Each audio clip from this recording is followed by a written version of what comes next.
माया ने किसी का एक्सीडेंट कर दिया था। निकिता ने माया को वहां से बचाया और उसे सबरवाल के घर ले आई।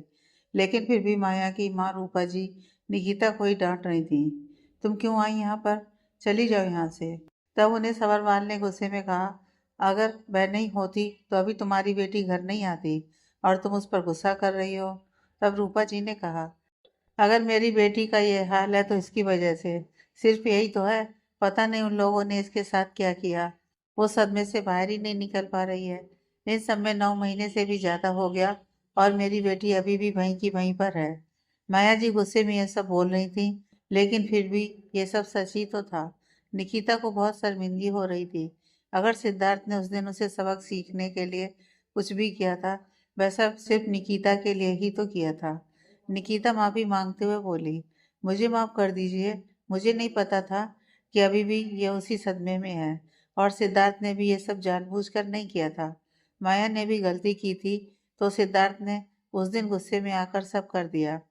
तब रूपा जी ने कहा, हाँ वह गलती करने जा रही थी, लेकिन तुम्हारे साथ गलत तो नहीं हुआ ना? लेकिन गलती मेरी बेटी के साथ हुई है। फिर माया का हाथ पकड़कर उसे ऊपर उसके कमरे में ले गईं। उसके जाने के बाद सबरवाल निकिता के पास आए और कहा, उसकी बातों का बुरा मत मानो, वह उसकी माँ है। इस बात पर निकिता चुप रही। फिर पता नहीं उसके मन में क्या आया। उसने कहा, क्या मैं कुछ दिन के लिए यहाँ पर रह सकती हूँ? यह सुनकर सबरवाल हैरानी में निकिता को देखने लगे। निकिता बोली, मुझे उनकी बातों का बिल्कुल बुरा नहीं लगा, लेकिन फिर भी मुझे खुद लगता है कि माया के इस हाल के पीछे की वजह मैं ही हूँ। तो मैं उसकी मदद करना चाहती हूँ। मैं उसके साथ रहकर उन सबको बुलाकर आगे बढ़ने में मदद करना चाहती हूँ। सबरवाल के कुछ कहने से पहले ही सिद्धार्थ की आवाज़ सुनाई दी, कोई ज़रूरत नहीं है। सिद्धार्थ की आवाज़ सुनकर सबरवाल और निकिता दोनों चौंक गए। दोनों ने दरवाजे की ओर नजर किया। सिद्धार्थ अपने बॉडीगार्ड के साथ अंदर आ रहा था। निकिता बिल्कुल सरप्राइज थी। सिद्धार्थ सीधे उसके पास आ गया और उसे खुद से सटाते हुए पूछा, तुम क्या कह रही हो? तुम्हें मेरी परमिशन के बिना मुझे छोड़कर यहाँ रहने का डिसीजन कैसे ले सकती हो? निकिता को अजीब लग रहा था। सबरवाल भी वहीं थे और सिद्धार्थ ने उसे ऐसे पकड़ा हुआ था कि वहां पर उन दोनों के अलावा और कोई नहीं है। वह सिद्धार्थ को घूरते हुए बोली, सिद्धार्थ छोड़ो। लेकिन सिद्धार्थ ने कहा, आज तुम्हारी बर्थडे है। मैं तुम्हारे लिए सरप्राइज पार्टी की प्लानिंग कर रहा था और तुम मुझे ही सरप्राइज देने वाली हो। आज निकिता का बर्थडे है। यह सुनकर सबरवाल ने कहा, निकिता बेटा तुम्हारा बर्थडे है? निकिता सिद्धार्थ को खुद से अलग की और सबरवाल की तरफ मुड़ी। सबरवाल ने कहा, माफ कर दो बेटा, मुझे याद नहीं था। वह क्या है ना कि तुम बचपन में ही, वह एक्सप्लेन करना चाह रहे थे। निकिता समझ रही थी कि उसने उन्हें रोका और कहा, इट्स ओके, मुझे भी बर्थडे मनाने की आदत नहीं है। तब सबरवाल ने कहा, ऐसे कैसे? सालों बाद तुम मुझे मिली हो, पार्टी तो जरूर होना चाहिए। फिर उन्होंने अपनी नज़र सिद्धार्थ की तरफ करके कहा, आज निकिता की बर्थडे की पार्टी यहाँ इसी घर में होगी। मैं दूंगा पार्टी। निकिता ना कह रही थी, लेकिन सबरवाल सुन ही नहीं रहे थे। फिर उसने हाँ कर दी। निकिता के यहाँ पर सबरवाल ने खुशी से कहा, मैं शाम की अरेंजमेंट करता हूँ। तब निकिता बोली, क्या मैं सिद्धार्थ से पर्सनली बात कर सकती हूँ? तब सबरवाल ने गेस्ट रूम की तरफ इशारा किया। निकिता सिद्धार्थ का हाथ पकड़कर गेस्ट रूम में चली गई और उसका हाथ छोड़कर गुस्से में बोली, तुम क्या कर रहे थे सिद्धार्थ? हम अपने घर पर नहीं हैं। तब सिद्धार्थ फिर से उसके पास आया। उसकी कमर पर हाथ डालकर कहा, तो क्या हुआ? मेरे ख्याल ये भी तुम्हारा घर है। कुछ देर पहले तुमने ही तो हाँ किया पार्टी के लिए। यह सुनकर निकिता ने कस के आंखें बंद कर लीं। फिर उसने कहा, वह इतना पूछ रहे थे तो मैंने हाँ कर दी। वह सब छोड़ो, मुझे माया के लिए इस घर में रहना है। सिद्धार्थ ने ना करते हुए कहा, नहीं, तुम मुझे छोड़कर यहाँ पर नहीं रहने वाली। तब निकिता उसके पास आई। उसके गाल पर हाथ रखकर बोली, समझने की कोशिश करो सिद्धार्थ, माया इज नॉट फाइन। उसे मदद की ज़रूरत है। यह सुनकर सिद्धार्थ ने कहा, हाँ मदद करेंगे, क्यों नहीं। उसका ख्याल रखने के लिए यहाँ पर उसकी माँ और पापा हैं। उसे एक अच्छी सी साइकियाट्रिस्ट के पास भेजेंगे, काउंसलिंग करवाएंगे। इसके लिए तुम्हें यहाँ पर रहने की ज़रूरत नहीं है। तब निकिता उसे फिर से समझाते हुए बोली, ऐसा नहीं है सिद्धार्थ, कहीं ना कहीं उसकी इस वजह के पीछे हम दोनों ही हैं। तुम्हें याद नहीं है, लेकिन मुझे तो याद है ना। प्लीज समझो, मुझे अच्छा नहीं लगता कि कोई मेरी वजह से इतनी तकलीफ से गुजर रहा है। सिद्धार्थ कुछ सेकंड तक निकिता को देखने लगा। फिर उसने कहा, अच्छा ठीक है, लेकिन जब भी मुझे लगता है कि आई नीड यू, तब तुम्हें मेरे पास आना होगा, हाल्फ एन आवर में, वरना in the next half an hour में तुम्हारे सामने रहूंगा। ये सुनकर निकिता अपनी आंखें छोटी करके सिद्धार्थ को घूरने लगी। तब सिद्धार्थ ने कहा, अगर ये डील पक्का है तो बताओ, वरना तो भूल जाओ। निकिता उसे घूरकर बोली, ये कोई बिजनेस है? तुम्हारी सोच से दिखा रहे हो कि तुम एक बिजनेसमैन हो। निकिता की बात सुनकर सिद्धार्थ ने उसकी कमर और कसते हुए कहा, बिजनेसमैन के साथ मैं तुम्हारा पति हूँ। फिर झुककर उसे किस करने लगा। निकिता उसे दूर करके बोली, हम दूसरों के घर में खड़े हैं। तब सिद्धार्थ ने कहा, मैं इस घर का दामाद हूँ, इतना तो हक बनता है मेरा। सिद्धार्थ इनडायरेक्टली उसे कह रहा था कि सबरवाल की बेटी है। निकिता गुस्से में कुछ कहती इससे पहले ही सिद्धार्थ ने उसे फिर से किस करने लगा। फिर कुछ सेकंड बाद उसे छोड़ दिया और बाहर की ओर बढ़ गया। निकिता भी उसके पीछे चली।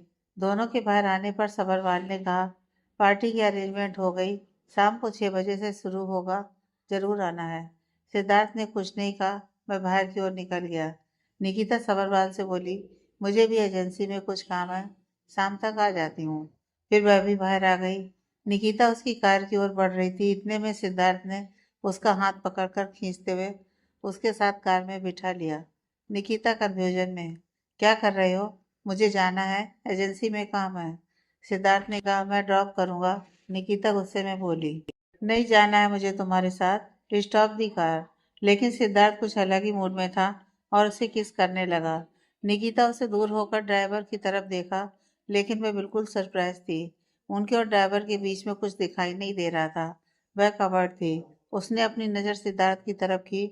उसने कहा, तुझे पता है पिछली बार तुम्हें कितना awkward लग रहा था? तब निकिता उसे घूर कर बोली, तो इस बार तुम प्रिपेयर्ड हो?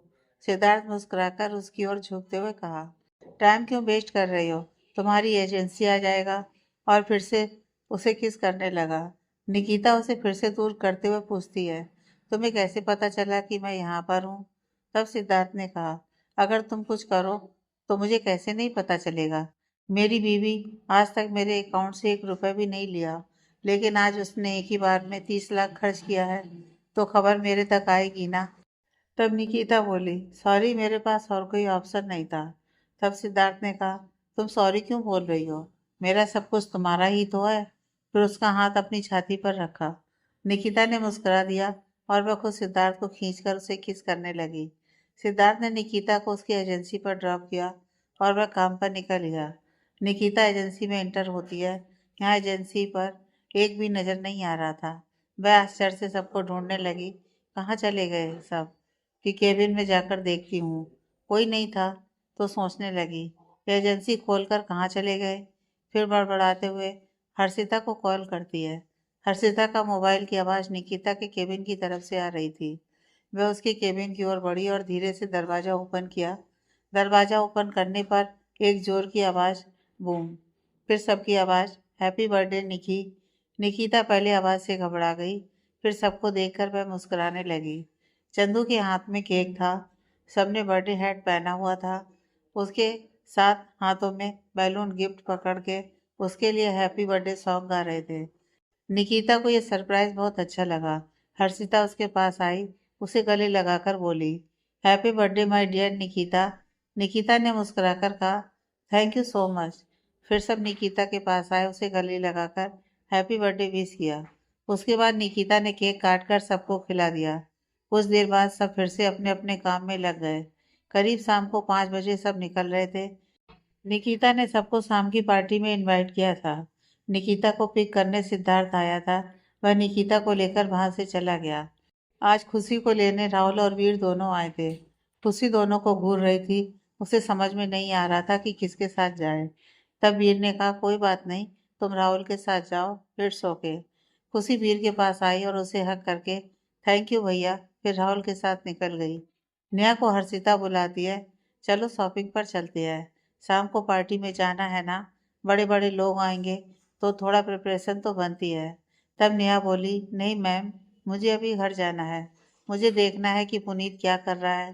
हर्षिता ने कुछ नहीं कहा, वह विक्रम के साथ जाने लगी। नेहा इन सबके निकलने का इंतजार कर रही थी। उसने वीर की ओर नजर डाला। वीर कार स्टार्ट करके निकलने ही वाला था। नेहा जल्दी से उसकी ओर बढ़ गई। वीर जी, वीर जी। वीर ने उसका नाम सुनकर नजर आवाज की तरफ की। नेहा उसी की ओर आ रही थी। वीर ने कंफ्यूजन में पूछा, क्या हुआ? नेहा वीर से बात करने के लिए उसके पास आई, लेकिन अब उसके मुंह से शब्द ही नहीं निकल रहे थे। वह हकलाने लगी। उसे कुछ न कहते हुए देखकर वीर ने पूछा, ऐसे हकलाना है या फिर कुछ बात भी करनी है? तब नेहा बोली, थैंक यू सो मच। वीर ने पूछा, किस बात के लिए? नेहा बोली, उस दिन के लिए। उस दिन के बाद पापा सच में बदल गए हैं। ना वे शराब पी रहे हैं, ना फिर हमें मार रहे हैं। उन्हें देखकर मुझे अभी भी यकीन नहीं होता कि सच में वही हैं। इसलिए thank you so much. Neha की इस बात पर वीर ने मुस्कुरा दिया और उसे बैठने को कहा। नेहा बोली, फिर सो के मैं चली जाऊंगी। तब वीर ने कहा, बैठोगी या फिर तुम्हारे बाप को फिर से पहले जैसा बना दूं? इस पर नेहा घबरा गई और दरवाजा ओपन करके बैठ गई। यह देखकर वीर मुस्कुराने लगा। वीर कार स्टार्ट करके आगे बढ़ा दिया। नेहा चुप थी और कुछ बात नहीं कर रही थी। वीर ने पूछा, तुम शॉपिंग पर क्यों नहीं गई? अब इस बात पर नेहा क्या कहती? जो सैलरी उसे मिलती है उसे घर चलाने और उसकी कॉलेज और भाई की स्कूल की फीस में चली जाती है। अब शॉपिंग कहाँ से करे? उसने झूठी स्माइल के साथ कहा, मुझे शॉपिंग करना अच्छा नहीं लगता और मुझे पार्टी में जाना भी अच्छा नहीं लगता। वीर समझ रहा था कि वह ऐसे क्यों कह रही है, क्योंकि उसकी खुशी का भी यही हाल था कुछ सालों पहले। वीर ने कुछ नहीं कहा। कुछ मिनट बाद उसने गाड़ी शॉपिंग मॉल के सामने रोका। नेहा पूछती है, आप मुझे यहाँ क्यों ले आए? वीर ने कहा, शॉपिंग करने चलो। नेहा नामे से हिलाते हुए बोली, नहीं, मुझे कोई शॉपिंग नहीं करनी है, आप चले जाओ। तब वीर ने उसे घूर कर कहा, अरे तुम मत करो, मैं कर लूंगा शॉपिंग। इसके लिए मेरे साथ नहीं दे सकती कुछ मिनट तक? नेहा हकलाते हुए, हाँ जरूर, जरूर आपका साथ दे सकती हूँ। फिर वीर के साथ अंदर चली गई। वीर नेहा को एक क्लॉथिंग ब्रांड पर ले गया। एक लड़की उनके पास आई और बोली, how can I help you sir? How can I help you madam? कहा। वीर नेहा को दिखाकर इस लड़की के साइज की पार्टी वेयर। वह लड़की उन दोनों को अंदर ले गई। वीर ने पूछा, बताओ कि तुम्हें कौन सी ड्रेस अच्छी लगती है?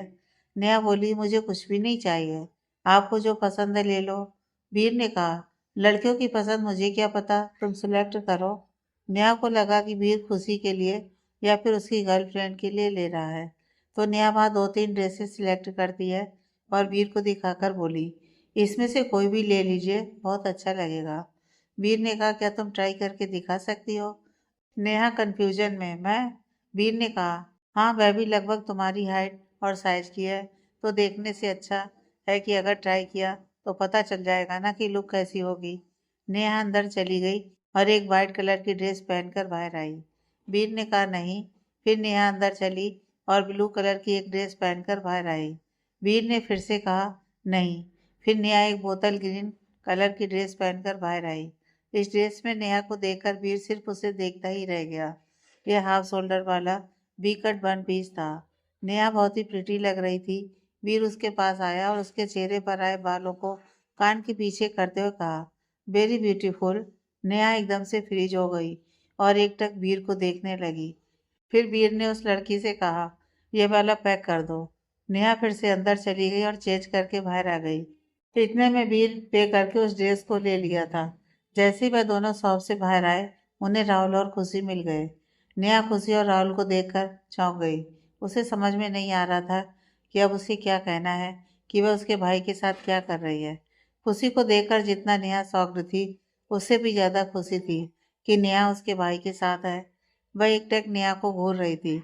जैसे खुशी नेहा को देख रही थी, इससे नेहा बेहद घबरा गई और जल्दी से खुशी के पास आते हुए बोली, ऐसा कुछ नहीं है मैम, मैं सिर्फ आपके भाई को थैंक यू कहना चाह रही थी कि उन्होंने मेरी मदद की। फिर उन्होंने कहा कि उन्हें शॉपिंग करनी है, हेल्प चाहिए, तो आ गई। I am really sorry. खुशी उसे घूर रही थी। उसने कुछ नहीं कहा। यह देखकर नेहा की आंखों से आंसू लुढ़क गए। मैम रियली सॉरी, अगर पता होता आपको गुस्सा आ जाएगी तो मैं कभी नहीं आती। नेहा को ऐसे रोते हुए देखकर खुशी ने मुस्कुरा दिया और कहा, पागल, मैं क्यों गुस्सा करूं? बल्कि मुझे बहुत अच्छा लग रहा है कि तुम मेरे भाई के साथ हो। मैं तुम्हें नहीं, उसे घूर रही थी। इससे पहले मैंने उसे किसी लड़की के साथ नहीं देखा। फिर वह राहुल का हाथ पकड़कर बोली, कंटिन्यू करो, मेरा अभी भी शॉपिंग खत्म नहीं हुआ है, बाय, कहकर राहुल का हाथ पकड़कर निकल गई। नेहा वीर की तरफ मुड़ी और बोली, लगता है खुशी मैम ने गलत समझ लिया। वीर ने कुछ नहीं कहा, वह आगे बढ़ गया। कुछ मिनट बाद वीर ड्राइव कर रहा था। बगल में बैठी नेहा बार बार वही कह रही थी, मैं खुशी को मैं कल क्लियर कर देती हूँ कि ऐसा कुछ नहीं है, मुझे आना ही नहीं चाहिए था आपके साथ। खुशी मैम मेरे बारे में क्या सोच रही होंगी, ऐसे ही बड़बड़ा रही थी। वीर कुछ मिनट तक चुप रहा। जब उसे ये बात बर्दाश्त से बाहर हो रही थी, उसने गुस्से में कहा, शट अप, अगर फिर से ऐसे ही बड़बड़ाती रही तो मैं तुम्हारे बाप को फिर से पहले जैसा बना दूंगा। यह सुनकर नेहा एकदम से चुप हो गई। उसने आगे एक शब्द भी नहीं कहा। अगर यह शख्स एक ही बार में उसके बाप को ठीक कर सकता है तो फिर से उसके बाप को पहले जैसा बनाने में ज्यादा वक्त नहीं लगेगा। यह सोचकर वह पूरे रास्ते चुप रही। वह बाहर की ओर देख रही थी। उसे इतना चुप देखकर वीर को बहुत हंसी आ गई। यह लड़की उसके पापा से कितना डरती है। कुछ मिनट में नेहा का घर आ गया। वह नीचे उतरी और वीर को बाय कहकर जाने वाली थी। तब वीर ने उसे रोका और वह भी नीचे उतरा। वीर ने शॉपिंग बैग नेहा की ओर बढ़ा दिया। नेहा कंफ्यूजन में पूछती है, ये आप मुझे क्यों दे रहे हैं? आपने यह खुशी मैम के लिए या फिर आपकी गर्लफ्रेंड के लिए लिया था ना? वीर ने कहा, अगर मैं खुशी के लिए ड्रेस ले रहा होता तो वह शॉपिंग क्यों करती राहुल के साथ? और मेरी गर्लफ्रेंड तो है नहीं, तुम ले लो। नेहा ने नामे से हिलाते हुए, नहीं, ये बहुत कॉस्टली ड्रेस है, मुझे नहीं चाहिए।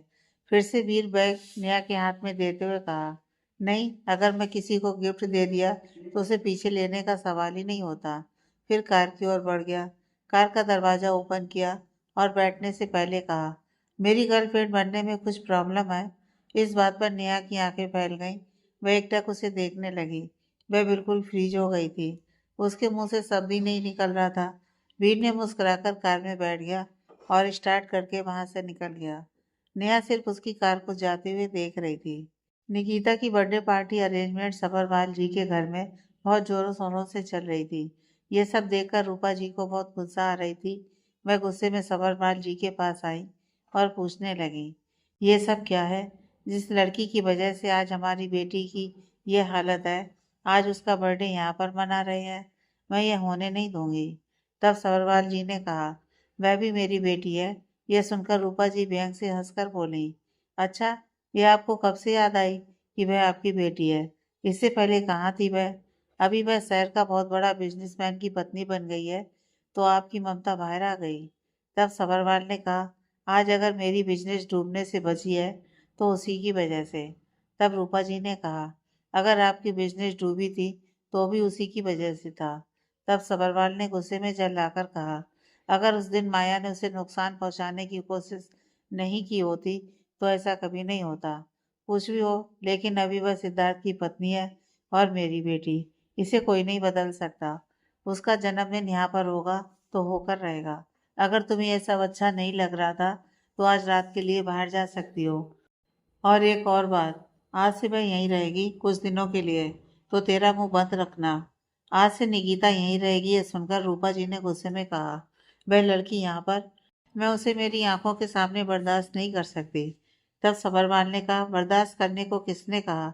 इसलिए तो कहा कि बाहर जाओ कुछ दिनों के लिए, तुम्हारे माँ और पापा के पास चली जाओ, लेकिन माया को यहीं छोड़ दो। रूपा जी कंफ्यूजन में उन्हें देखने लगी। तब सबरवाल ने कहा, अगर निकिता यहाँ रह रही है तो उसकी वजह माया है। उसे अच्छा नहीं लग रहा कि माया इतने डिप्रेशन और तकलीफ में है, तो वह उसकी मदद करना चाहती है। यह सुनकर रूपा जी ने गुस्से में कहा, नहीं चाहिए, नहीं चाहिए मेरी बेटी को उसकी मदद। मैं उसका साया तक मेरी बेटी के ऊपर पड़ने नहीं दूंगा।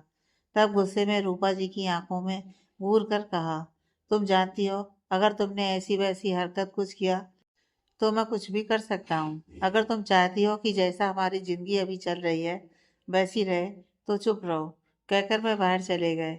सबरवाल जी के जाने के बाद रूपा जी को समझ में नहीं आ रहा था कि क्या करें। उन्हें तो यह सब बिल्कुल अच्छा नहीं लग रहा था।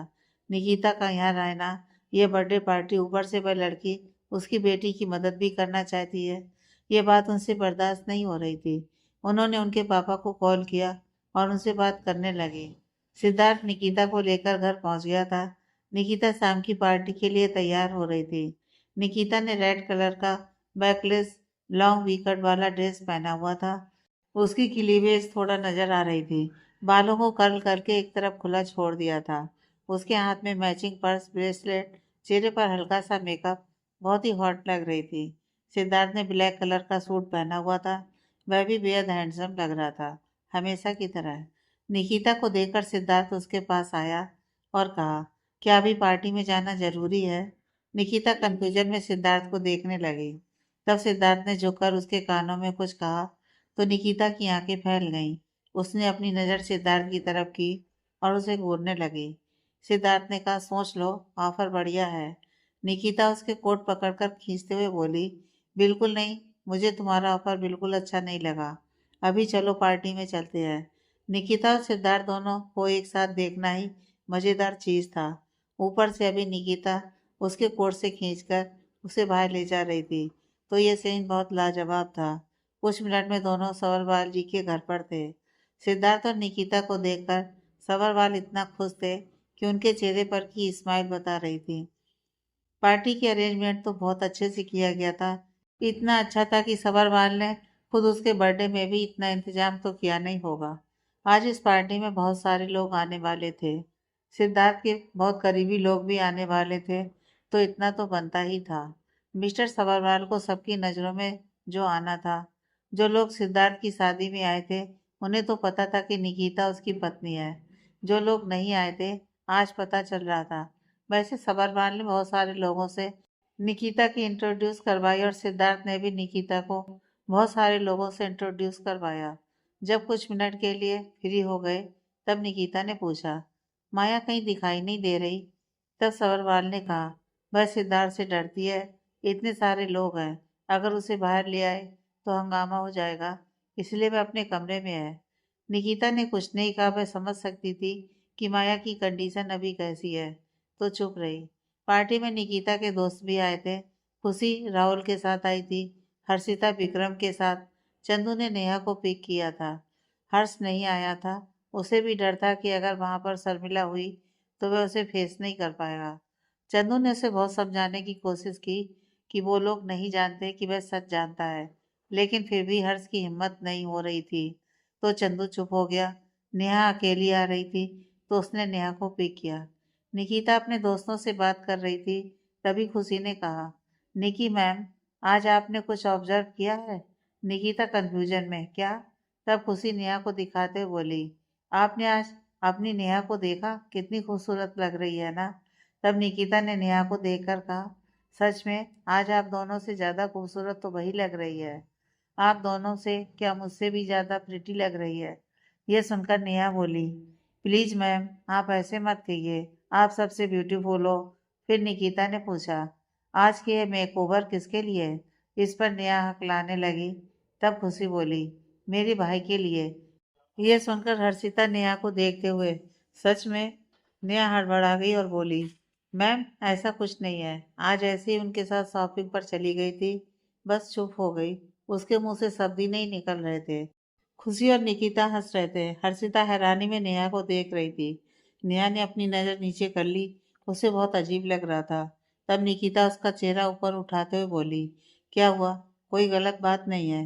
वह डेयरिंग है, तुम शर्मीली और डरती हो।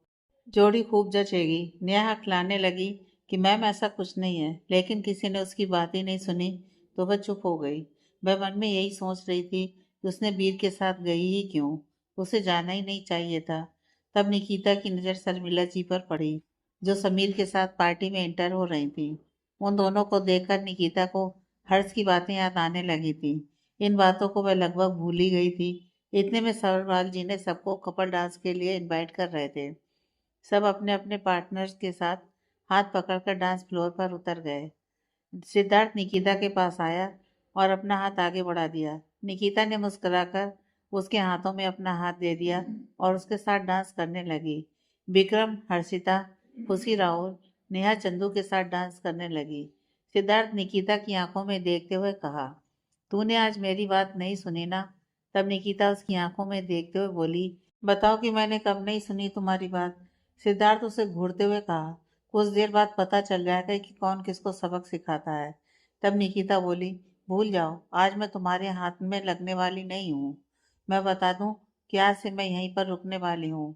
तब सिद्धार्थ शरारत से कहा, तो क्या हुआ, जहाँ मेरी पत्नी रहेगी मैं भी रुक जाता हूँ।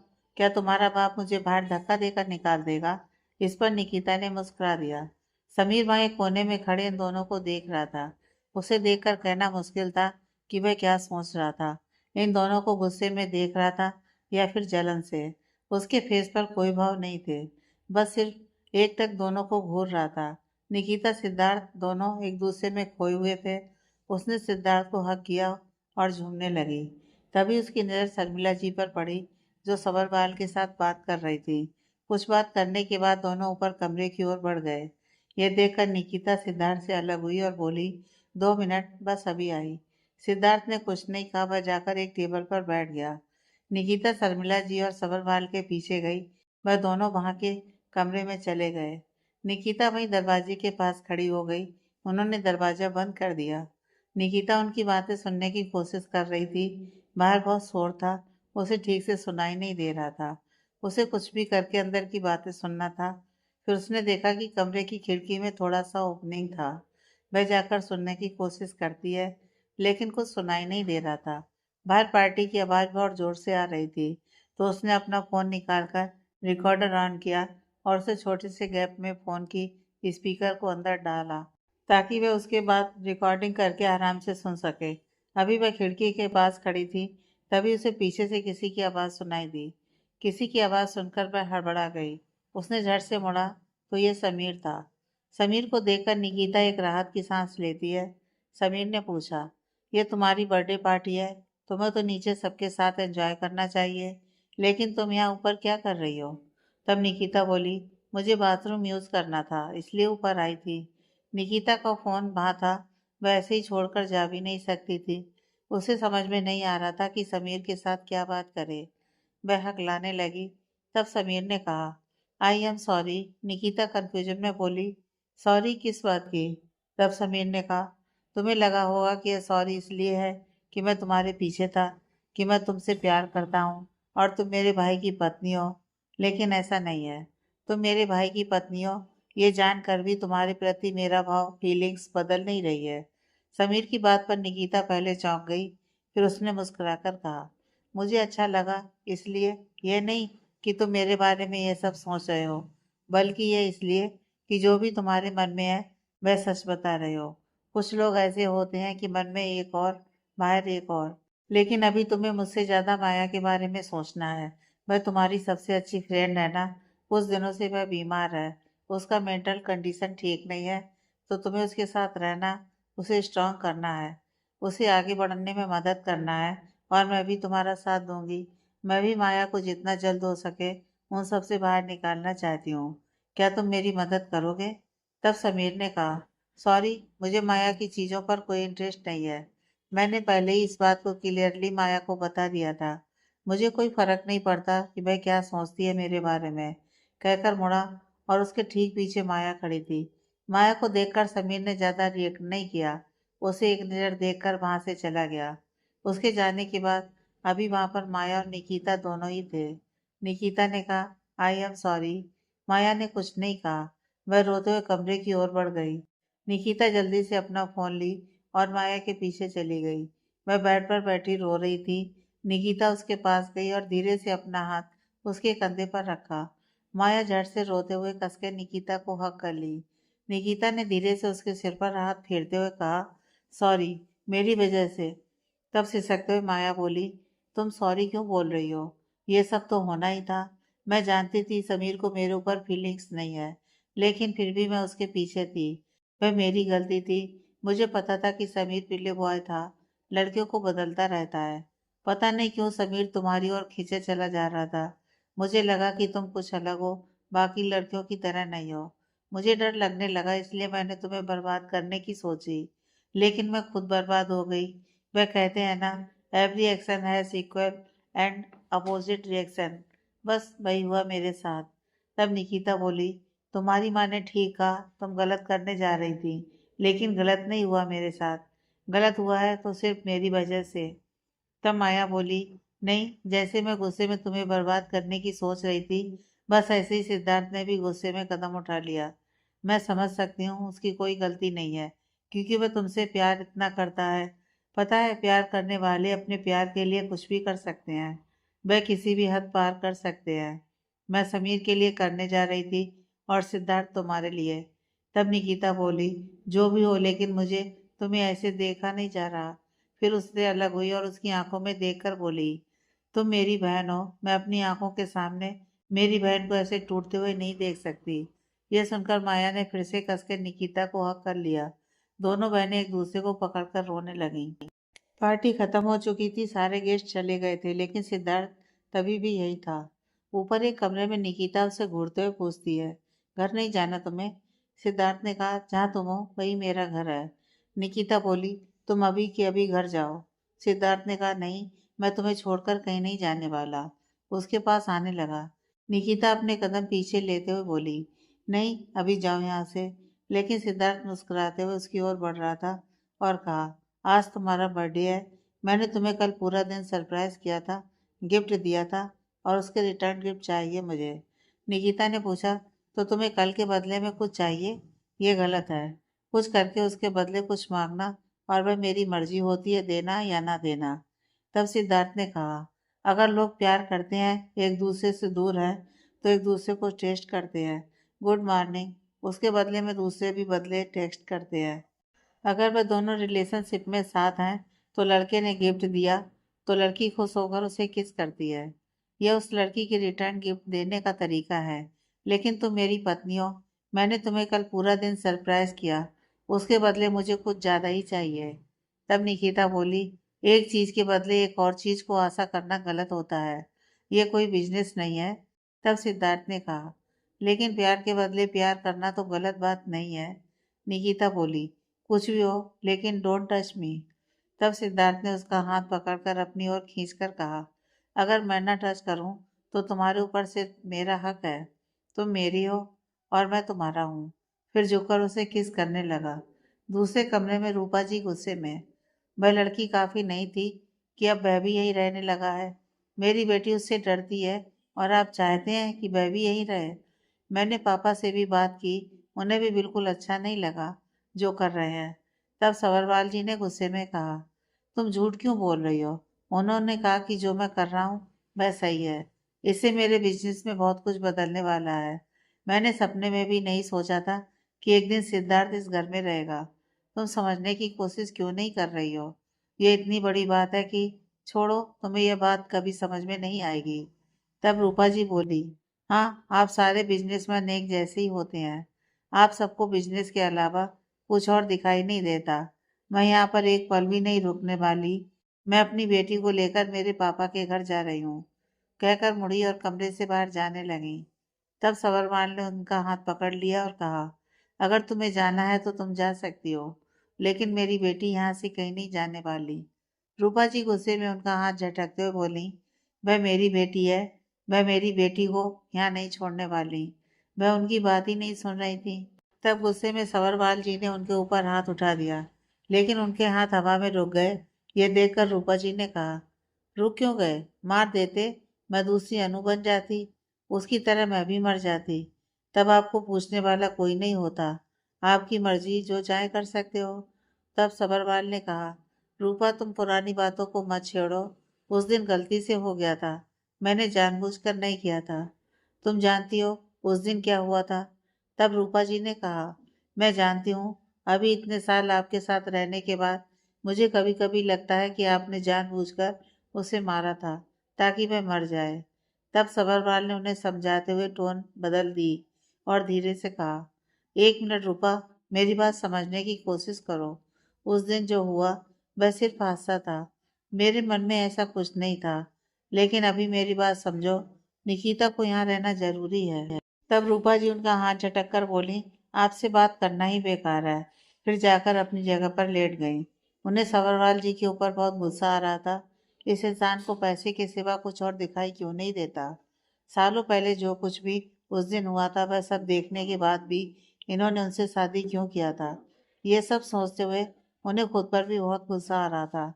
शायद उस दिन उनकी आंखों के सामने एक औरत को मारते हुए देखकर चुप थी, इसलिए आज वे अपनी आंखों के सामने अपनी बेटी को ऐसे तड़पते हुए देख रही हैं। सोचते हुए उनकी आंखों से आंसू लुढ़क गए। फिर सवरवाल जी ने रूपा जी को देखते हुए मन में कहा, इसे गुस्सा दिलाना ठीक नहीं होगा। और इसने गुस्से में आकर किसी के सामने मुंह खोल दिया तो या यह बात निकिता तक पहुंच गई तो उन्हें बहुत सावधानी से काम लेना होगा। और बाहर आ गए, उनके स्टडी में आ गए और खुद के लिए एक पैक बनाकर हाथ में सिगरेट पकड़कर बैठ गए। फिर उस रात को याद करने लगे जिस दिन अनु की मौत हुई थी। याद करते ही उस दिन का पूरा नज़ारा उनकी आंखों के सामने था। उन दिनों अनु जी और आयशा जी दोनों मिलकर कुछ ढूंढ रहे थे। उन्हें सरला जी के ऊपर शक था कि वह औरत कुछ तो कर रही है। जब वह दोनों सच में बहुत नज़दीक थे तब आयशा जी की मौत हो गई थी। इससे दोनों को खोज कुछ दिनों के लिए रुक गई, लेकिन अनु जी ने फिर से उसको जारी रखा। इस बार उनके हाथ पूरा सबूत मिला था। वह किसी से फोन पर बात कर रही थी। उन्होंने कहा, आयशा की मौत को हम ऐसे जाने नहीं दे सकते। इस सच के लिए हमने बहुत कुछ खोया है, लेकिन इस बार किसी भी हाल में सच को सामने लाना ही होगा। फोन की दूसरी तरफ से कुछ कहने पर अनु जी ने कहा, हाँ मेरे पास पक्का सबूत है। फिर कुछ मिनट के लिए बात करके उन्होंने फोन कट कर दिया। तभी उनके सामने सबरवाल जी खड़े थे। उन्होंने पूछा, क्या सच में तुम्हें शर्मिला जी के खिलाफ सबूत मिल गया है? अनु जी अपनी जगह से उठते हुए बोली, हाँ मिल गया है। तब सबरवाल जी ने कहा, यह तो बहुत अच्छी बात है, लेकिन तुम जानती हो ना कि वह औरत कैसी है। तुम्हें उस सबूत को सेफ रखना है। तब अनु जी बोली, हाँ वह मेरे पास बहुत सेफ है। तब सबरवाल जी ने कहा, अगर तुमने सबूत को घर में रखा है तो मेरे ख्याल से उसे यहाँ नहीं रखना चाहिए। तुम्हें वह किसी सेफ्टी जगह पर रखना है। देखो वह बहुत इंटेलिजेंट खतरनाक औरत है। वह कुछ भी कर सकती है। तो इसलिए कह रहा था कि अगर तुमने उसे मुझे दिया तो मैं उसे ले जाकर एक सेफ्टी लॉकर में रख दूंगा। मेरा मतलब है हम बैंक के एक सेफ्टी लॉकर में रख देंगे। जब जरूरत पड़ेगी तब उसे ले लेंगे। अनु जी ने कुछ सेकंड तक सोचा। उन्हें लगा कि हाँ ये सही होगा। उन्होंने 1 मिनट कहा और अंदर एक कमरे में चली गईं। तभी सरवाल जी को शर्मिला जी का फोन आया। शर्मिला जी ने कहा, तुम्हारी पत्नी को संभालोगे या फिर मैं कुछ करूं? तब सबरवाल ने कहा, अरे आप टेंशन मत लीजिए, मैंने उससे बात की है, वह मान गई है मेरे हाथ सबूत देने के लिए। जैसे ही वह मुझे मिलेगा मैं आपको दे दूंगा, जैसे हमारी बात हुई थी। शर्मिला जी बोली, समझो कि अगर कुछ भी गलत हुआ तो मैं कुछ भी कर सकती हूँ, किसी भी हद तक जा सकती हूँ। सबरवाल जी ने हाँ कहा और फोन कट कर दिया। तभी उन्हें अनु जी की आवाज़ सुनाई दी। अनु जी ने कहा, आप मुझसे सबूत लेकर शर्मिला को देने वाले थे? यही प्लान था आपका? अनु जी की आवाज़ सुनकर सबरवाल एकदम से चौंक गए। अजीब सी हंसी हंसते हुए कहा, नहीं अनु, ऐसा कुछ नहीं है। तुम्हें कोई गलतफहमी है। फिर अपने हाथ आगे बढ़ाते हुए कहा, दो मुझे। अनु जी अपने हाथ पीछे लेते हुए बोली, नहीं बिल्कुल नहीं। मुड़ी और वहां से जाने लगी। समरवाल उनके पीछे जा रहे थे। तभी वहां पर रूपा जी इंटर हुई। उनके हाथ में ड्रिंक था। मैं सबरवाल जी को आवाज लगाते हुए आ रही थी, डार्लिंग मैं आ गई। वहां अनु जी को देखकर रूपा जी वहीं फ्रीज हो गई। सबरवाल जी ने कस के अपनी आंखें बंद कर ली। रूपा जी को देखकर अनु जी सबरवाल जी की ओर मुड़कर कहा, मुझे पता था कि आपकी जिंदगी में मैं अकेली लड़की नहीं हूँ। आज साबित हो ही गया। और आप लड़कियों से ही नहीं, जिंदगियों से भी खेलते हैं। आप जैसे इंसान के हाथ में मैं ये कभी नहीं आने दूंगी। तब सबरवाल जी ने कहा, देखो मेरी बात सुनो, वह औरत ठीक नहीं है। वह तुम्हें उसकी सच्चाई सबके सामने लाने नहीं देगी। मेरी जान पहचान है पुलिस में, तो मुझे दो, मैं मदद करता हूँ। तब अनु जी ने कहा, उसकी जरूरत नहीं है। मैं जानती हूँ कि इस सबूत को कहाँ पहुँचाना है और किसके हाथ में देना है।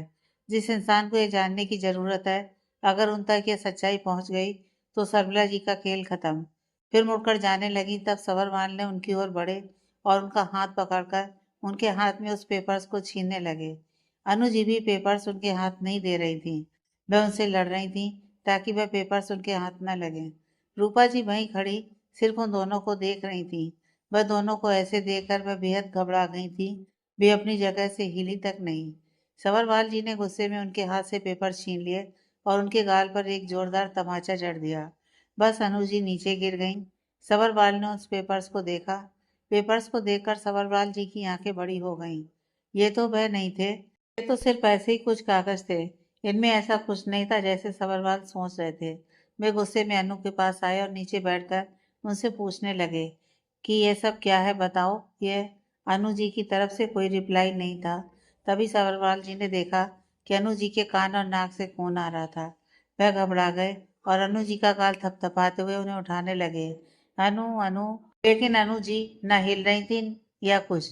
सवरवाल जी ने अपनी कांपते हुए हाथों से उनकी नब्ज चेक किया और उनके पल्स नहीं थे। उनकी सांस भी नहीं चल रही थी। वह एकदम से घबराते उठकर खड़े हो गए और अपना सिर पकड़कर कहा, ये क्या हो गया? ये तो मर गई। अनु मर गई ये सुनकर रूपा जी का पसीना छूटने लगा। वह तो रोने लग गई। वे जोर जोर से रोने लगी। ये तुमने क्या किया? तुमने तुम्हारी पत्नी को मार दिया। पुलिस आएगी तुम्हारे साथ, वह मुझे भी पकड़ लेगी क्योंकि मैं भी तुम्हारे साथ थी। मुझे जेल नहीं जाना। जैसे वह रो रही थी सबरवाल उनके पास आए और उन्हें समझाते हुए कहा, चुप हो जाओ, मैं पहले से ही डरा हुआ हूँ और तुम मुझे और मत डराओ। मैं सोच रहा हूँ क्या करूँ। रूपा जी ने कहा, अब क्या करना है? हम दोनों नहीं बचेंगे। और रोने लगी। सबरवाल जी ने गुस्से में उस पर चीख पड़े, चुप, बिल्कुल चुप। सबरवाल जी की ऊंची आवाज सुनकर रूपा जी एकदम से चुप हो गईं और उनके मुंह पर हाथ रखकर बस सिसकने लगीं। सबरवाल जी सोचने लगे कि अभी इस चीज से बाहर कैसे निकलें। तब उन्हें सरबला जी की याद आई। उन्होंने अपने हाथ में पकड़ा पेपर को देखा। फिर कुछ सोचकर उन्होंने कॉल किया। सबरवाल जी की कॉल देखकर उन्होंने पूछा, सबूत मिल गया? तब सबरवाल जी ने कहा, सबूत मिल गया लेकिन ये मैं आपको नहीं दूंगा। यह सुनकर सरबला जी गुस्से में बोली, तुम क्या कह रहे हो सबरवाल? तुम जानते नहीं हो कि मैं कौन हूँ। सबरवाल ने कहा, आप इतना गुस्सा क्यों कर रही हैं? मैं ये सबूत आपको नहीं दूंगा। आपको ही नहीं, मैं किसी को भी नहीं दूंगा। ये मेरे पास सेफ रहेगा। अगर आप चाहती हैं कि यह सबूत सेफ रहे, किसी के हाथ ना लगे, तो आपको मेरा एक फेवर करना पड़ेगा। सरमला जी के पास और कोई ऑप्शन नहीं था। उन्होंने पूछा, बताओ क्या करना है? तब सबरवाल जी ने अपना सिचुएशन समझाया तो सरमला जी ने कहा, ओके, हो जाएगा। फिर कुछ मिनट बाद वहां पर एक एम्बुलेंस आई और अन्नू जी को वहां से उठाकर अस्पताल ले गए। सरमला जी ने पहले से ही वहां के डॉक्टर को पैसे दिए थे, तो उन्होंने अनु जी का मौत हार्ट अटैक से हुई है ऐसी रिपोर्ट बना दी। उनके हाथ में कोई सबूत नहीं था, लेकिन सबूत के नाम से सरमला जी को ब्लैकमेल करते हुए सबरवाल जी बच गए। सिर्फ उस दिन नहीं, आज तक यही करते आ रहे हैं। जब भी उन्हें कुछ जरूरत पड़ती है उस चीज को लेकर, वह सरमला जी को ब्लैकमेल करते हैं। सरमला जी के पास भी और कोई ऑप्शन नहीं है, तो आज तक उनकी मदद करती आ रही हैं। सवरवाल जी को पता था कि अगर सरमला जी को पता चल गया कि उनके पास कोई सबूत नहीं है तो उनका खेल खत्म। वे आज भी जानने की कोशिश कर रहे हैं कि अनु जी को ऐसा क्या मिला था शर्मिला के खिलाफ। दूसरी ओर यहाँ शर्मिला जी को पता नहीं था कि ऐसी क्या चीज मिली थी अनु और आयशा को, जिससे उसकी सच्चाई सबके सामने आए। अगली सुबह ब्रेकफास्ट टेबल पर निकिता, माया, रूपा जी और सवरवाल चारों बैठकर ब्रेकफास्ट कर रहे थे। सिद्धार्थ सुबह ही उठकर चला गया था। ब्रेकफास्ट टेबल पर कुछ अजीब सा साइलेंस थी। निकिता को यह बिल्कुल अच्छा नहीं लग रहा था। उस घर में सिद्धार्थ और वह दोनों ही हैं, लेकिन फिर भी जब खाने में बैठते हैं निकिता कुछ ना कुछ तो बातें करती थी सिद्धार्थ के साथ।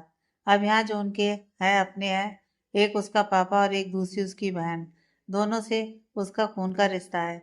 जितना भी ठुकराया जाए लेकिन ये उसका परिवार था। निकिता साइलेंस को तोड़ते हुए बोली, अगर आपकी परमिशन हो तो क्या मैं माया को मेरे साथ ले जा सकती हूँ? रूपा जी के कुछ कहने से पहले ही सवरवाल जी ने कहा, हाँ बेटा, जरूर। वह तुम्हारी बहन है, तुम्हें परमिशन की जरूरत नहीं है। तब रूपा जी सवरवाल जी को घूरते हुए उठी और वह अंदर चली गईं। ये देखकर निकिता ने अपनी नज़र सवरवाल जी की तरफ की। तब सवरवाल जी ने कहा, कोई बात नहीं, वह थोड़ा नाराज है, ठीक हो जाएगा। फिर निकिता माया को लेकर वहां से निकल गई। निकिता माया दोनों कार में थे। निकिता ने सिद्धार्थ को कॉल किया। कॉल पिक करने पर निकिता ने पूछा, कहाँ हो? सिद्धार्थ ने कहा, एयरपोर्ट में। निकिता कंफ्यूजन में, एयरपोर्ट में? सिद्धार्थ ने कहा, हाँ, कुछ काम की वजह से बाहर जा रहा हूँ, आने में कुछ दिन लगेंगे। तब निकिता बोली, तुमने मुझसे कुछ नहीं कहा? सिद्धार्थ ने कहा, मुझे पता है तुम उस घर में अनकंफर्टेबल फील करती हो। मैं वहां पर तुम्हें अनकंफर्टेबल फील ना हो, इसलिए तुम्हारे साथ रहने का डिसाइड किया। तुम सिर्फ ऊपर से मुझे ना कहती हो, लेकिन तुम भी यही चाहती हो कि मैं तुम्हारे साथ रहूं। कल तुम्हारा बर्थडे था, मैं तुम्हें ये बात बताकर सैड नहीं करना चाहता था, इसलिए नहीं बताया। यह सुनकर निकिता बोली, मिस यू। निकिता ने यह ऐसे कहा था कि यह सुनकर सिद्धार्थ ने कहा, अगर तुम ऐसे मिस यू कहो तो मुझे वापस आना पड़ेगा। निकिता मुस्कुराकर बोली, जाओ और काम खत्म करके आ जाओ। तब सिद्धार्थ ने कहा, जी मैडम। निकिता ने मुस्कुरा दी। फिर पूछा, मैंने तुमसे कुछ कहा था, याद है? अपॉइंटमेंट मिला? सिद्धार्थ ने कहा, अगर मेरी मैडम कुछ ऑर्डर दें और वह ना हो, ऐसा सवाल ही नहीं है। जैसे तुमने कहा था, उस डॉक्टर से अपॉइंटमेंट फिक्स है। मेरे ख्याल से राहुल ने डिटेल्स भेजा होगा, चेक करो। अब तब निकिता ने फोन चेक किया, फिर कहा, थैंक यू सो मच और जल्दी वापस आ जाना। सिद्धार्थ ने हाँ कहा और कॉल कट की। निकिता के फेस पर स्माइल थी। बगल में बैठी माया उसे देख रही थी। तब निकिता माया को देखकर बोली, सॉरी। माया ने पूछा, किस बात का सॉरी? तुम्हारे हस्बैंड के साथ बात कर रही हो, इसमें सॉरी करने की क्या बात है? फिर कुछ ही मिनट में वे लोग लोकेशन पर थे। जैसे ही लोकेशन पर पहुंचे, माया ने अपनी नज़र निकिता की तरफ की। तब निकिता माया का हाथ पकड़कर बोली, कल रात तुमने प्रॉमिस किया था तुम मेरी बात मानोगी और मैं तुम्हें जल्द से जल्द इन सबसे बाहर निकालना चाहती हूँ। इस बहन की बात मानोगी ना? माया ने हाँ में सिर हिलाया। फिर दोनों अंदर चले गए। निकिता ने उस शहर के बहुत ही फेमस साइकेट्रिस्ट का अपॉइंटमेंट लिया था। कुछ मिनट बाद माया बाहर बैठी थी। अंदर निकिता साइकेट्रिस्ट से बात कर रही थी। उन्होंने कहा, आज माया से बात करने के बाद मुझे ज़्यादा कुछ पता नहीं चला, लेकिन एक चीज़ तो पक्का है कि वह किसी चीज़ को लेकर बहुत परेशान है, तो काउंसलिंग की ज़रूरत है। निकिता ने पूछा, वह ठीक तो हो जाएगी ना? तब डॉक्टर ने मुस्कुराकर कहा, वह बीमार नहीं है, उसे प्रिस्क्रिप्शन की नहीं, प्यार, अपनापन, दोस्तों की ज़रूरत है। आप इस चीज़ पर फोकस कीजिए तो वह खुद ठीक हो जाएगी। तब आपको मेरी ज़रूरत भी नहीं पड़ेगी। निकिता ने थैंक यू कहा और बाहर आ गई। माया इंतजार करते हुए वहां वेटिंग चेयर पर बैठी थी। निकिता को देखकर उठ खड़ी हुई। निकिता मुस्कुराकर बोली, चलें? फिर दोनों वहां से एजेंसी की तरफ आ गई। माया कंफ्यूजन में निकिता को देख रही थी। तब निकिता बोली, क्या तुम्हें मेरे साथ रहना अच्छा नहीं लगता? माया बोली, ऐसा नहीं है। तब निकिता उसका हाथ पकड़कर अंदर ले जाते हुए बोली, ये सब हमारे दोस्त हैं, चलो मैं तुम्हें सबसे इंट्रोड्यूस करवाती हूँ। फिर उसने सबको आवाज़ लगाकर बुलाया। सबके आने पर निकिता माया को सबसे इंट्रोड्यूस करवाते हुए बोली, ये माया है, मेरी बहन। और फिर माया को सबका नाम बताते हुए बोली, ये सब उसके दोस्त हैं और उसके साथ काम करते हैं। आज से सब उसके दोस्त भी हैं। माया सबसे मुस्कुराते हुए मिली। फिर निकिता माया से बोली, यहाँ पर तुम्हें जो अच्छा लगता है तुम कर सकती हो। अगर तुम्हें फैशन में इंटरेस्ट है तो तुम हर्षिता के साथ जा सकती हो। कैमरा चंदू और हर्ष। खुशी तो रिसेप्शन में बैठी रहेगी और नेहा डिजाइन और डेकोरेशन। तब नेहा बोली, निकिता मैम, कल एक नया क्लाइंट मिला है, लेकिन एक प्रॉब्लम है। निकिता ने कंफ्यूजन में नेहा से पूछा, क्या प्रॉब्लम है? नेहा बोली, उन्हें यह सारा डिजाइन नहीं चाहिए, कुछ अलग पूछ रहे हैं, कह रहे हैं कि यह सारा ऑलरेडी यूज हो चुका है। तब निकिता बोली, डिजाइन तेरा काम है, नया सोचो, कुछ नया बनाने की कोशिश करो। हर्षिता बोली, दूल्हा और दुल्हन की एंट्री कुछ अलग सा प्लान करो। तब चंदू ने कहा, अगर वह लोग प्री वेडिंग शूट करेंगे तो मैं तुम्हें अच्छी अच्छी फोटोज दे दूंगा, तो तुम उस फोटोज को यूज करते हुए भी वो डिजाइन प्लान कर सकते हो। खुशी ने भी अपनी एक राय बताई। हर्ष ने भी कुछ कहा। तब माया हिचकिचाते हुए बोली, क्या मैं कुछ बोल सकती हूँ? निकिता ने कहा, हाँ जरूर, क्यों नहीं। तब माया ने कहा, आजकल मैचिंग सब करते हैं, लेकिन क्यों ना कुछ अलग करें, आई मीन कंट्रास्ट करें, लाइट और डार्क, या फिर आपको पता है ना, कलर थीम। सब कंफ्यूजन में माया को देखने लगे। तब हर्षिता बोली, हाँ मुझे पता है कलर थीम, हम मेकअप में भी इसे यूज करते हैं, आई शेडो के लिए। माया बोली, एग्जैक्टली, इसी तरह हम यहाँ पर डेकोरेशन और बैकग्राउंड के लिए भी उसे कर सकते हैं, उसकी थीम के हिसाब से। फिर वह एक्सप्लेन करने लगी। सब बहुत ध्यान से उसकी बातें सुन रहे थे, लेकिन निकिता ने माया के इंटरेस्ट देखा। उसे लगा कि उसने माया को यहाँ पर लाकर गलत नहीं किया। सब माया के आइडिया से बहुत इम्प्रेस्ड थे। तब निकिता बोली, इस बार डेकोरेशन की डिजाइन तुम करो माया। माया हैरानी में, मैं? तब निकिता बोली, तुम्हें कलर थीम बहुत अच्छे से पता है, तो क्यों नहीं? नेहा बोली, हाँ मैम, इसमें आपकी बहुत नॉलेज है, मैं भी आपको देखकर सीख जाऊंगी, प्लीज हाँ कर दो ना। माया ने सबकी ओर देखा। सब उम्मीद से उसे देख रहे थे। माया सबको देखकर हाँ में सिर हिलाती है। निकिता ने मुस्कुराकर कहा, तो फिर देर किस बात की, जाओ और अपना काम करो। नेहा माया को लेकर अपने वर्क प्लेस पर आ गई। वह दोनों एक साथ मिलकर काम करने लगे। हर्षिता निकिता के पास आई और बोली, क्या बात है, कल से तुम तुम्हारे पापा के घर में रहने लगी हो और यह तुम्हारी बहन काफी बदल गई है। यह सुनकर निकिता ने अपनी नजर हर्षिता की तरफ की। उसने कुछ नहीं कहा, वह अंदर अपने केबिन में चली गई। तभी उसे कुछ याद आया। फिर उसने अपना फोन निकाला और कल रात की रिकॉर्डिंग को सुनने लगी। डिस्टेंस बहुत थी, उनकी आवाज क्लियर नहीं थी। उसे कुछ समझ में नहीं आ रहा था कि वह दोनों क्या बातें कर रहे हैं। तभी केबिन में चंदू आया। चंदू ने पूछा, क्या तुम्हें कुछ पता चला?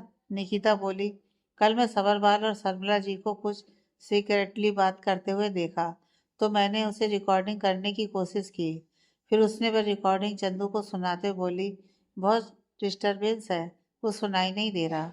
चंदू ने उस रिकॉर्डिंग को सुनकर कहा, मेरा एक दोस्त है, मेरे ख्याल से वह इस रिकॉर्डिंग को ठीक कर सकता है। फिर चंदू ने किसी को कॉल किया। कॉल पिक होने पर चंदू ने कहा, मैं तुम्हें एक रिकॉर्डिंग भेजता हूँ, क्या तुम उसमें डिस्टरबेंस को हटाकर वॉइस को क्लियर कर सकते हो? तब उस शख्स ने कहा, पहले तुम उस रिकॉर्डिंग भेजो, मैं सुनकर कहता हूँ कि क्या हो सकता है। चंदू ने रिकॉर्डिंग को सेंड किया। रिकॉर्डिंग सुनने के बाद उस शख्स ने कहा, मैं कोशिश करता हूँ लेकिन आई एम नॉट श्योर वह कितने हद तक क्लियर होगा, बट आई विल ट्राई। तब चंदू ने कहा, यह बहुत सीक्रेट है, आई थिंक तुम समझ रहे हो? उस शख्स ने कहा, हाँ मैं समझ रहा हूँ, हो जाएगा भाई, किसी को कुछ पता नहीं चलेगा। चंदू ने कॉल कट कर दिया। तब निकिता ने पूछा, यह बंदा ट्रस्ट के लायक है ना? तब चंदू ने कहा, हाँ। चंदू और निकिता दोनों डिस्कस कर रहे थे सबूत कैसे ढूंढे। जिसे रिकॉर्डिंग भेजा था उसने अब तक कुछ रिप्लाई नहीं किया था। वे वेट कर रहे थे और उसके साथ सोच भी रहे थे कि क्या करें। तब चंदू ने अचानक कुछ सोचकर कहा, क्यों ना मित्तल और समीर का डीएनए टेस्ट करवाएं, इससे भी बड़ा सबूत और क्या हो सकता है। तब निकिता ने उसे घूर कर बोली, सैंपल कहाँ से लाएंगे? समीर का तो मिल जाएगा लेकिन मित्तल का? तुम ला पाओगे मित्तल का सैंपल? यह भी सही था। फिर चंदू ने कहा, तो क्यों ना हम इसे सिद्धार्थ को बता दें कि वह खुद पता लगाने का, या फिर इसे सरबला जी के मुंह से कन्फेस क्यों नहीं करवाते। तब निकिता बोली, तुम अपना मुंह बंद रखो, आइंदा से प्लीज किसी को आइडिया मत देना, तेरा सारा आइडिया बेकार है। यह सुनकर चंदू चुप हो गया। उसने अपना मुंह अजीब सा बना दिया। तभी उसके फोन पर एक मैसेज आया। यह वॉइस नोट था। चंदू ने ऑन किया। उस वॉइस नोट में, आज तक मैं चुप थी लेकिन अब नहीं, मैं चाहती हूँ वह इंसान मर जाए, अगर वह जिंदा रहे तो मैं अपने मकसद तक कभी नहीं पहुँच पाऊंगी। फिर सवरवाल जी की आवाज़ सुनाई दी, तुम क्या कह रही हो? उसे मारना इतना आसान काम नहीं है, इट्स इम्पॉसिबल। तब शर्मिला जी बोली, इतना भी मुश्किल भी नहीं है। यह सुनकर चंदू और निकिता दोनों की आंखें बड़ी हो गईं। ये शर्मिला जी किसको मारने की बात कर रही हैं? निकिता ने कहा, यह सिद्धार्थ को मारना तो नहीं चाहती हैं। तब चंदू ने कहा, आई डोंट थिंक सो, लेकिन यह औरत बहुत खतरनाक है। निकिता बोली, पता लगाना है कि यह शर्मिला आखिर करना क्या चाह रही है। जब तक मैं हूँ सिद्धार्थ को कुछ नहीं होने दूंगी। सिद्धार्थ को कुछ हो जाएगा यह सोच कर ही निकिता की आंखों से आंसू आ गए। चंदू ने निकिता के हाथ पर अपना हाथ रखा और कहा, डोंट वरी निकी, हम पता लगा लेंगे कि क्या हो रहा है, और सिद्धार्थ तक पहुंचना इतना आसान काम नहीं है। निकिता बोली, हाँ लेकिन फिर भी मुझे बहुत डर लग रहा है। तभी केबिन में माया नॉक करते हुए एंटर हुई। माया को देखकर निकिता ने जल्दी से अपने आंसू पोंछ लिए और पूछा, हाँ माया बोलो। माया ने कहा, सॉरी, क्या मैंने डिस्टर्ब किया? निकिता ने कहा, नहीं, बताओ कि क्या बात है। माया उसे अपनी बनाई डिजाइन दिखाने लगी। कैसा लगा? निकिता ने कहा, बहुत ही अच्छी डिजाइन है, जरूर क्लाइंट को पसंद आएगा। क्या आप दोनों ने इसे क्लाइंट को मेल किया? तब माया बोली, नेहा चाहती थी कि पहले तुम देखो, अगर तुम्हें अच्छा लगा तो हम उसे मेल कर देंगे। निकिता ने कहा, हाँ जरूर मेल कर दो। फिर काम में निकिता सब भूल गई। शाम को माया और निकिता दोनों एक साथ घर वापस आए। रूपा जी वहीं हॉल में बैठी थी। माया बातें करते हुए निकिता के साथ अंदर आ रही थी। आज माया कुछ अलग नजर आ रही थी। रूपा जी ने देखा, इन दिनों वह मुस्कुराना ही भूल गई थी, लेकिन आज वह बहुत खुशी से निकिता के साथ बातें करते हुए आ रही थी। बहुत दिनों बाद अपनी बेटी को ऐसे देखकर रूपा जी को अच्छा लगा। माया रूपा जी को देखकर मुस्कुराती है। तब रूपा जी ने कहा, बहुत दिनों बाद तुम्हें ऐसे देखकर बहुत अच्छा लग रहा है। चलो इसी खुशी में मैं तुम्हारे लिए तुम्हारा मनपसंद खाना बनाऊंगी। यह कहकर वह किचन में चली गई। रात के डिनर टेबल पर माया, निकिता और रूपा जी तीनों ही थे। सवरवाल जी अब तक घर नहीं आए थे, आज बहुत दिनों के बाद माया बहुत खुश लग रही थी। यह रूपा जी को भी बहुत अच्छा लग रहा था, लेकिन ये सब निकिता की वजह से तो हो रही है। फिर भी मैं निकिता के ऊपर गुस्सा थी, क्योंकि उसके इस हाल की वजह भी तो वही थी। तभी सवरवाल जी आते हैं। उन्हें देखते ही निकिता को सलमा जी की और उनकी बातें याद आ गईं। वह दोनों किसी को मारने की बातें कर रहे थे। मैं अपनी जगह से उठते हुए मेरा हो गया और अपने कमरे की तरफ बढ़ गई। ये देखकर सवरवाल जी ने रूपा जी से पूछा, तुमने कुछ कहा उससे? रूपा जी ने कहा, मेरा वही काम नहीं है। कमरे में आते ही निकिता ने सिद्धार्थ को कॉल किया। पहले सिद्धार्थ ने कॉल पिक नहीं किया। निकिता को डर लगा। उसने घड़ी में टाइम देखा। रात के 9 बज रहे थे। इतनी जल्दी सिद्धार्थ सो तो नहीं गया? फिर उसे याद आया कि सिद्धार्थ इंडिया में नहीं है, तो जहाँ कहीं भी गया होगा, माँ का टाइम कितना होगा। और फिर से उसने सिद्धार्थ को कॉल किया। इस बार सिद्धार्थ ने कॉल पे किया। निकिता ने पूछा, क्या कर रहे हो? उसकी आवाज़ में टेंशन महसूस करके सिद्धार्थ ने पूछा, क्या हुआ? तुम बहुत टेंशन में लग रही हो। अब निकिता उसे कैसे समझाए कि उसकी टेंशन की बात क्या है। उसने पूछा, कब आ रहे हो? सिद्धार्थ ने कहा, अभी मेरा काम खत्म नहीं हुआ, 1 हफ्ता और हो जाएगा। 1 हफ्ता हो जाएगा? ये सुनकर निकिता बोली, नहीं, तुम जहाँ कहीं भी हो जल्दी वापस आ जाओ। सुबह होने तक तुम मेरी आंखों के सामने होने चाहिए। सिद्धार्थ ने हैरानी में पूछा, पागल हो? पता है कि मैं कहाँ हूँ। इट्स इम्पॉसिबल, सुबह होने तक तुम्हारी आंखों के सामने होना। निकिता बोली, वह मैं नहीं जानती, वापस आ जाओ बस। यह सुनकर सिद्धार्थ ने उसे चिढ़ाते हुए कहा, अच्छा, मेरे आए हुए सिर्फ कुछ ही घंटे हुए हैं, इतने में तुम मुझे मिस कर रही हो? क्या हुआ, नींद नहीं आ रही? फिर कुछ ऐसी चीज बताई कि वह बात सुनकर निकिता विलस करने लगी। उसने कहा, चुप, कुछ भी ऐसा कुछ नहीं है। यह समझो कि मैं तुम्हारे बिना रह नहीं पाऊंगी। तब सिद्धार्थ ने कहा, आई एम सॉरी, बहुत ही अर्जेंट काम है। मैं एक काम करता हूँ, 2 दिन में काम कंप्लीट करके आने की कोशिश करता हूँ। ओके? निकिता नहीं चाह रही थी कि वह 2 दिन भी सिद्धार्थ बाहर रहे। उसका काम भी जरूरी होता है। यह सोचकर उसने धीरे से कहा, ओके। तब सिद्धार्थ ने कहा, अब तो मूड ठीक कर दो, कहा ना 2 दिन में आ जाऊंगा। तब कॉल कट हो गई। सिद्धार्थ ने स्क्रीन की तरफ देखा, वह कंफ्यूज था। निकिता ने कॉल कट कर दी। उसने फिर से कोशिश की। उसकी कॉल नहीं लग रही थी। कॉल कटने पर सिद्धार्थ टेंशन में आ गया। फिर उसने वीडियो कॉल किया। रिंग हो रहा था। कुछ रिंग्स के बाद निकिता ने कॉल पिक किया। कॉल पिक होने पर सिद्धार्थ ने पूछा, तुमने कॉल कट क्यों किया? मैं बात कर रहा था ना। निकिता कंफ्यूजन में बोली, पता नहीं कैसे कॉल कट हो गई। मैंने भी ट्राई किया, कॉल नहीं लगा तो मैं चेंज करने चली गई। कुछ देर के लिए इंतजार नहीं कर सकते थे? देखो, मैंने ठीक से कपड़े भी नहीं पहने हैं। स्क्रीन को थोड़ा दूर करके दिखाती है। तब सिद्धार्थ ने कहा, इट्स ओके, चेंज करो। निकिता उसे घूर कर बोली, पहले तुम कॉल कट करो। सिद्धार्थ ने कहा, नहीं, तुम चेंज करो। मेरे सामने कैसे शर्माना। निकिता कुछ सेकंड तक उसे घूरती रही, फिर उसने फोन साइड में रखकर चेंज किया। तब सिद्धार्थ ने कहा, काश ऐसा होता कि मैं इस फोन से निकलकर तुम्हारे पास आ जाता। तब निकिता ने अपने दोनों हाथ फैला दिए। ये देखकर सिद्धार्थ ने कहा, हे। निकिता मुस्कुराकर अपना फोन लेकर बेड पर आ गई। दोनों एक दूसरे से बातें करने लगे। सिद्धार्थ उसके साथ तब तक बात करता रहा जब तक वह सो नहीं जाती। कॉल ऑन था, लेकिन निकिता सो गई थी। सिद्धार्थ ने अपना फोन साइड में रखा और अपना काम करने लगा। वह बीच बीच में निकिता को देखता रहा। वह कितनी सुकून से सो रही थी।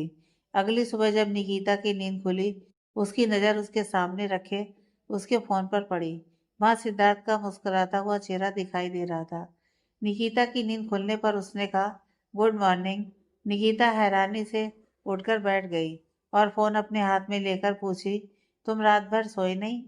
सिद्धार्थ ने कहा, नहीं, तुमने मुझे 2 दिन में आने को कहा है, तो अगर काम किए बिना सो गया तो 2 दिन में कैसे आ पाऊंगा? आना है तो काम करना है ना। और तुम्हें देखते हुए काम कर रहा था तो टाइम का पता ही नहीं चला, ना ही मुझे नींद आई। निकिता बोली, सॉरी। तब सिद्धार्थ ने मुस्कुराकर बोला, तुम मेरी पत्नी हो, तुम्हारा पूरा हक बनता है मुझसे डिमांड करना। अगली सुबह तुम्हारी नींद खुलने पर मैं तुम्हारे सामने रहूंगा, ओके? निकिता ने मुस्कुराकर आई लव यू कहा। सिद्धार्थ ने भी आई लव यू कहा और अपना फोन कट कर दिया। आगे की कहानी नेक्स्ट पार्ट में।